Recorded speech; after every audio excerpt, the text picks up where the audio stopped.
लेकिन एक दिन वह आश्रम लौट आता है। लेकिन अब वह नहीं था जो यहां से गया था, वह कुछ और ही बनकर वापस आया था। उसके अंदर एक गजब का बदलाव महसूस किया जा सकता था। उसके चेहरे पर एक गजब का ठहराव और आंखों में बनी शांति थी। आश्रम में आते ही सभी गुरु भाइयों ने उसे चारों तरफ से घेर लिया और बातें करने लग गए। वह भी अपने गुरु भाइयों से बातें करने लगा।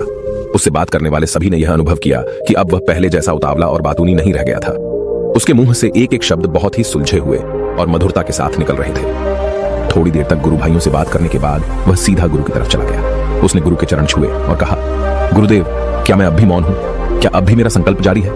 गुरु ने कुछ देर तक शिष्य की आंखों में बड़े ध्यान से देखा और कहा, हाँ, तुम अब भी मौन हो। तुम्हारे मुंह से एक भी शब्द निकल नहीं रहा और तुम्हारा संकल्प अभी भी जारी है। शिष्य ने कहा, गुरुदेव, जब मैं आश्रम से गया तो मैं मुंह से तो चुप था, लेकिन मेरे अंदर बहुत सी आवाजें थी।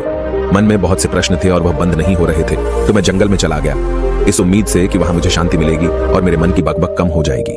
लेकिन मैं जितना एकांत में जाता गया, मेरे अंदर की आवाज उतनी ही तेज होती गई। मेरे भीतर की पुरानी से पुरानी आवाज मुझे सुनाई देने लगी। तब जाकर मैंने महसूस किया कि मैं कितना गलत कर रहा था। जब मैं अपने परिवार वालों, दोस्तों को और गुरु भाइयों को बुरा भला कहता था तो उस समय मुझे लगता था कि मैं सही कह रहा हूं। जब मैं गुरु भाइयों की एक दूसरे से चुगली करता था और उनका मजाक बनाता, तब भी मुझे यही लगता था कि मैं उनसे बेहतर हूं और मैं सही कर रहा हूं।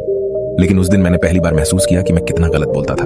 काफी दिनों तक ये आवाजें, ये शिकायतें मेरे अंदर चलती रही, लेकिन धीरे धीरे करके एक दिन ये सारी आवाजें मेरे अंदर से समाप्त हो गई। अब मैं भीतर से भी मौन हो गया। उस घने जंगल में बाहर से कोई बोलने वाला था नहीं और भीतर कोई आवाज बची ही नहीं थी और मैं उस दिन पहली बार मौन का सही अर्थ समझा। मेरे चारों तरफ बहुत शांति थी। हालांकि अभी भी कुछ आवाजें आ रही थीं जो पहले भी आती थीं, लेकिन मैं उन्हें सुन नहीं पाता था।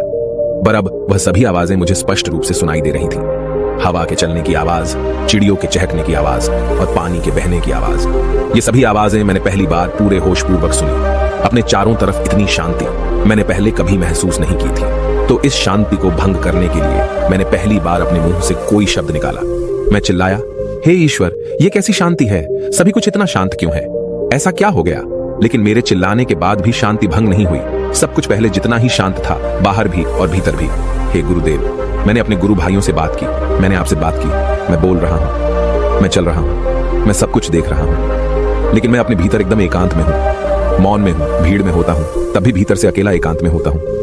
जब मैं खुद में भी शोर करना चाहता हूं, तब भी एकांत में ही होता हूं। अब सब दिखाई पड़ने लगा है, सब सुनाई पड़ने लगा है। गुरु ने कहा, जब तक हम बाहर की तरफ बोलते रहेंगे, भीतर अशांति ही रहेगी, लेकिन जिस दिन हम भीतर की तरफ मुड़ जाएंगे, तब हमारे मुंह से कुछ भी निकलेगा, हम शांत ही रहेंगे। दुनिया में जितनी भी बुराइयां हैं, ज्यादातर हमारे बोलने से ही उत्पन्न होती है, क्योंकि हम चुप रहना नहीं चाहते।